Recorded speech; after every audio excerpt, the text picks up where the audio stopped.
that is botany vibes. In this video we are going to discuss about the Pteridophyta xylotum. तो बिना समय को waste किए हम लोग स्टार्ट करते हैं आज के वीडियो के साथ. So let's start. If you really like my videos, please hit the like button. It really make my day. And if you have any query either related to the CSIR NET exam or either related to the assistant professor exam CUET or NEET, you can comment down or you can mail me also on official Gmail ID. I will provide it in description box. So stay connected and let's study together. So let's start. Psilotum जो होता है उसका body जो होता है sporophytic होता है और जो इसको विस्क फर्न के नाम से भी जाना जाता है. ठीक है, इसको विस्क फर्न के नाम से भी जाना जाता है. एक minute sorry sorry for the disturbance. इसको विस्क फर्न के नाम से जाना जाता है, पहली चीज़. दूसरी चीज़ की बॉडी जो होती है वो दो पार्ट्स में डिवाइडेड होती है. जैसे कि आप लोग देख सकते हैं यहाँ पे ऊपर वाले पार्ट को हम लोग बोलते हैं डाइकोटोमसली ब्रांच होता है एरियल शूट, और नीचे वाले पार्ट को बोलते हैं राइजोम. जो एरियल शूट होता है इसके आप ऊपर में देखिए सेनेंजियम लगे हुए हैं. सेनेंजियम जो रेड आपको दिख रहा है उसको सेनेंजियम बोलते हैं. और जो नीचे वाला बीच वाला पार्ट है उसमें कोई सेनेंजियम नहीं है. दैट इज़ ये स्टेराइल अपेंडेजेस है. ऊपर वाली फर्टाइल अपेंडेजेस प्रेजेंट होती है, ऊपर नीचे स्टेराइल अपेंडेजेस प्रेजेंट होती हैं. फिर लीव्स प्रेजेंट होती है जो कि वेल डेवलप्ड नहीं है. स्टोमेटा एब्सेंट है. फोटोसिंथेसिस एब्सेंट है. ये फोटोसिंथेसिस वाला काम कौन करता है? एरियल शूट करता है. और राइजोम्स जो होती हैं वो भी वेल डेवलप्ड नहीं है. इसमें राइजोइड्स वगैरह प्रेजेंट होते हैं. ठीक है. सो अभी तक मतलब एक क्वेश्चन है कि जो ये राइजोम है वो इसका पार्ट है, स्पोरोफाइटिक का पार्ट है या गेमेटोफाइटिक का पार्ट है. मतलब अभी तक पता नहीं चला है, या तो शूट का पार्ट है या रूट का पार्ट है, कुछ पता नहीं चला है इसके बारे में. तो ये भी एक मेन कंसर्न है अभी तक. जो मैंने आपको ये दो पॉइंट बता दिए अच्छे से कि प्लांट बॉडी जो होती है वो एरियल शूट और राइजोम्स होती है, दो में डिवाइडेड होती है. जो प्लांट बॉडी है स्पोरोफाइटिक है. मेन जो न्यूट्रिशन का काम करता है वो ऊपर वाला पार्ट करता है, एरियल शूट करता है. ठीक है, फोटोसिंथेसिस वाला पार्ट वो है. और राइजोम्स में होते हैं जो ट्रू रूट्स जो होती हैं एब्सेंट होती है और उसके पास राइजोइड्स प्रेजेंट होते हैं. ठीक है, कुछ मैंने चीज़ें स्टेराइल अपेंडेज फर्टाइल अपेंडेजेस जैसे मैंने बता दिया आप लोगों को. चलिए आगे बढ़ते हैं हम लोग इसके साथ साथ. जो ये इस वाले डायग्राम में आप लोग जैसा कि देख सकते हैं, मैं थोड़ा बड़ा कर देती हूँ उस डायग्राम को ताकि क्लैरिटी आएगी. इस वाले डायग्राम में ये TS of the aerial shoot को शो किया गया है. एरियल शूट में मेनली यहाँ पे रिजेस और ग्रूव्स प्रेजेंट होती हैं.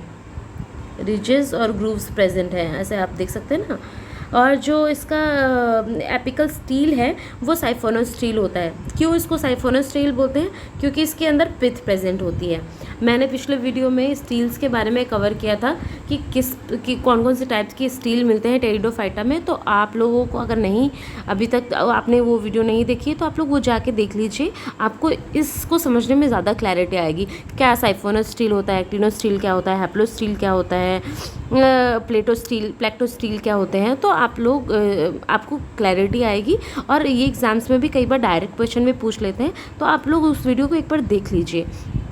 ठीक है, या मैं डिस्क्रिप्शन बॉक्स में भी मेंशन कर दूंगी इस वीडियो के बारे में. ठीक है. सो इसमें देखिए आप लोग कि इसमें क्यूटिकल प्रेजेंट है. इसमें क्यूटिकल ऊपर क्यूटिकल प्रेजेंट है. एंडोडर्मिस प्रेजेंट है. कॉर्टेक्स जो होती है 3 चीज़ों में डिवाइडेड होती है, आउटर कॉर्टेक्स, मिडिल कॉर्टेक्स और इनर कॉर्टेक्स के में ऊपर एपिडर्मिस के ऊपर स्टोमा प्रेजेंट होता है. पेरीसाइकिल 3 चीज़ों को कवर करती है. पेरीसाइकिल में 3 चीज़ें होती है, पिथ, जाइलम एंड फ्योलम. और आप लोग यहाँ से देख सकते हैं जाइलम बाहर की तरफ प्रेजेंट है. एक मिनट मैं क्लियर करती हूँ, आप लोगों को बेटर दिखेगा. फ्योलम बाहर की तरफ प्रेजेंट है और जाइलम जो है अंदर की तरफ प्रेजेंट होता है. तो क्या इसको हम क्या बोलेंगे? बट दो चीज़ें हम यहाँ पे तो बोल देते हैं हैप्लोस्टील है, बट इसमें पिथ प्रेजेंट है तो हम इसको हैप्लोस्टील नहीं बोल सकते, ये साइफोनोस्टील टाइप का स्टील प्रेजेंट है इसके अंदर। ठीक है, बेसल जो एपिकल स्टील होता है वो साइफोनोस्टील होता है, और जो बेसल स्टील होता है एरियल शूट में वो एक्टिनोस्टील टाइप का होता है। ठीक है, स्टोमेटा प्रेजेंट है इसमें, रिजेस एंड ग्रूव्स प्रेजेंट है, कॉर्टेक्स 3 चीज़ों में डिवाइडेड है। ठीक है, आगे बढ़ते हैं हम लोग। ये है TS of rhizomes. TS of rhizomes के पास एक स्पेशल फीचर है जिसको मैं बताऊंगी आपको, यहाँ पे शेयर करूंगी। सबसे पहले एक तो क्यूटिकल प्रेजेंट होता है, उसकी तरह ही एंडोडर्मिस की लेयर है, आउटर कॉर्टेक्स है, फंगल हाइफा है। जो राइजोम्स होता है वो ग्रीनी इन अपीयरेंस होता है और ब्राउनी, ग्रीनी इन अपीयरेंस नहीं होता है, ब्राउनी इन अपीयरेंस होता है। तो मतलब फोटोसिंथेसिस नहीं कर रहा है। अगर फोटोसिंथेसिस खुद नहीं करेगा तो सर्वाइव करने के लिए उसे कहीं से तो न्यूट्रिशन लेना पड़ेगा ना, तो वो न्यूट्रिशन लेने के लिए वो फंगल पार्टनर पे डिपेंडेंट है, दैट इज़ माइकोराइजा। ठीक है, तो ये माइकोराइजा एसोसिएशन इसमें मिलता है। जो इसकी प्लांट बॉडी होती है साइलोटम की, वो मेनली मोनोशियस होती है। ठीक है, और एक और चीज़ बहुत इम्पॉर्टेंट है, इसको फोलाबाफेन पढ़ते हैं ना शायद। फोलाबाफेन का मेन काम होता है जो ऑक्सीडेशन होता है ना, ऑक्सीडेशन प्रोडक्ट ऑफ टैनिन है, ये मेनली प्रोटेक्शन का काम करता है ये। और उसके बाद एंडोडर्मिस की लेयर होती है, फिर पेरिसाइकल, जाइलम और फ्योलम प्रेजेंट है। इसमें पिथ नहीं प्रेजेंट है, पिथ जो है एब्सेंट है, तो क्या बोलेंगे इसको हैप्लोस्टील, और एडवांस टाइप का नहीं है, ये प्रिमिटिव टाइप का स्टील पाया जाता है इसके अंदर। सो आगे बढ़ते हैं हम। ये भी एक राइजोम का ही टीएस का डायग्राम मैंने यहाँ पे शो किया है। हम लोग फिर से एक बार रिवाइज कर लेते हैं। क्यूटिकल प्रेजेंट है, एपिडर्मिस प्रेजेंट है, 3 टाइप के कॉर्टेक्स प्रेजेंट होते हैं, फंगल हाइपर प्रेजेंट है, और ऑक्सीडेशन टैनिन का ऑक्सीडेशन प्रोडक्ट प्रेजेंट है, फ्लोबाफेन, एंडोडर्मिस प्रेजेंट है, और पेरिसाइकल, फ्योलम, जाइलम, स्टेपिथ प्रेजेंट नहीं होता है। ठीक है, हम लोग असेक्सुअल रिप्रोडक्शन पे आ जाते हैं। असेक्सुअल रिप्रोडक्शन जो होता है वो मेनली गैमा के से होता है। गैमा जो होता है दोनों में ही फॉर्म होते हैं, आइदर इट इज़ स्पोरोफाइटिक और गैमेटोफाइटिक, दोनों में ही गैमा फॉर्म होते हैं। अगर स्पोरोफाइटिक में गैमा फॉर्म हो रहे हैं तो राइजोम में होंगे, और अगर गैमेटोफाइटिक में हो रहे हैं तो राइजोइड्स में गैमा फॉर्म होता है। ठीक है, इतना पढ़ने के बाद हम लोग इसकी सेक्सुअल रिप्रोडक्शन पे आ जाते हैं। जो सेक्सुअल रिप्रोडक्शन होती है इसमें मैं अच्छे से क्लियर कर देती हूँ। ये एक तो ये प्लांट जो है मोनोशियस है, क्योंकि यहाँ पे एंथ्रोजॉइड्स भी प्रेजेंट है, एंथ्रीडियम भी प्रेजेंट है, और आर्किगोनियम भी प्रेजेंट है। तो ये क्या हुआ, मोनोशियस हुआ, क्योंकि दोनों ही प्रेजेंट है। बीच में आप लोग यहाँ देख सकते हैं, यहाँ पे एक राइजोइड भी प्रेजेंट है एब्जॉर्प्शन न्यूट्रिएंट के लिए। बीच में ये जो है ये माइकोराइजा है, ये माइकोराइजा एसोसिएशन फॉर्म करता है। ठीक है, ये 2 तरीके की चीज़ें बनाता है, आइदर एंथ्रीडिया को हम लोग देख लेते हैं। यहाँ पे जो एंथ्रीडिया है उसके पास ये सिंगल लेयर जैकेट होती है, इसके पास स्पाइरली कॉइल्ड होते हैं।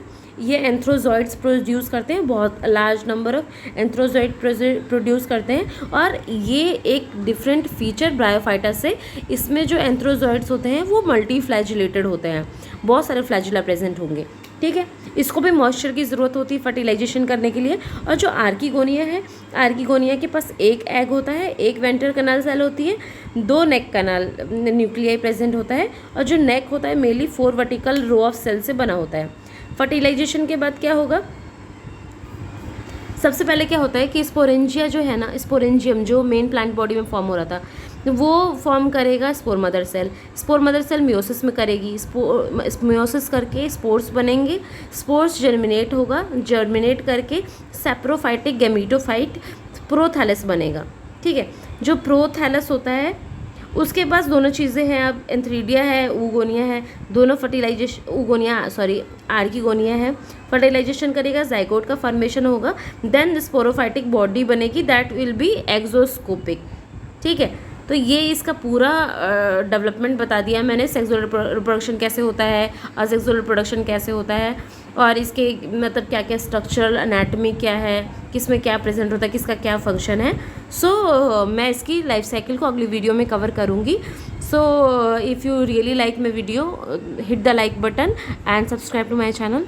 एंड कोई क्वेश्चन हो तो आप लोग कमेंट सेक्शन में पूछ सकते हैं, और अगली वीडियो में मैं इसके लाइफ साइकिल के साथ साथ कुछ क्वेश्चंस जो वेरियस एग्जाम पेपर्स में आए हुए हैं उसको डिस्कस करूँगी, उसका क्या आंसर होगा और उसके रीजंस को डिस्कस करूँगी। So subscribe to my channel and all the best guys.